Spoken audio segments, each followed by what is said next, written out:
ambao wanaweza kufanya biashara na wana uwezo wa ushawishi. Ghalib ni sehemu ya hao watu wenye uwezo wa ushawishi mkubwa sana kwenye biashara,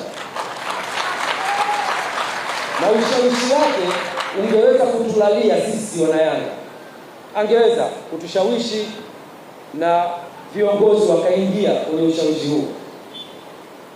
Yako mambo kadhaa ambayo nafikiri nyinyi ni mashahidi. Partnership za aina hii, wako watu walishawahi kuja na miradi na wakataka umiliki wa asilimia nyingi kwenye miradi hiyo. Nimeshangaa skills zangu Mr. Ghalib za negotiation hujazileta kwenye klabu ya Yanga. Sijajua ni kwa sababu gani. Nyie wananchi mtaniambia. Naweza leo kuthibitisha kwamba klabu ya Young Africans zimefikia makubaliano ya partnership kati ya Yanga na GSM Group ya asilimia 50 kwa 50 katika uwekezaji wao.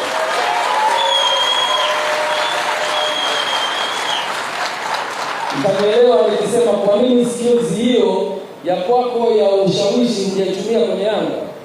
Ni kwa sababu ya dhamira yako njema uliokuwa nayo kwenye klabu hii.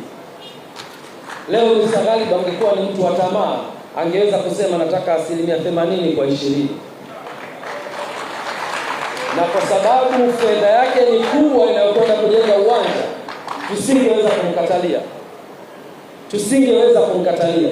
Kwa sababu tunayo shauku ya kuwa na uwanja na tunayo hamu ya wanachama wetu kupata hiyo nafasi ya kumiliki uwanja wao.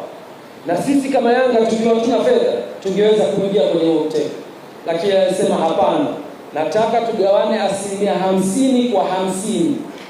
Ili klabu ya Young Africans iwe na umiliki wake na mimi naeleza fedha iwe na umiliki wangu.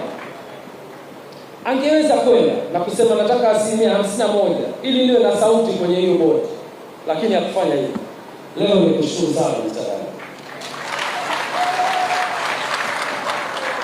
Tuko kwa kuhamasisha umma, mradi wetu utakuwa unamilikiwa kwa asilimia 50 kutoka upande wa Young Africans na asilimia 50 kutoka GSM Group, na hii ni fair balance kabisa kwenye uwekezaji.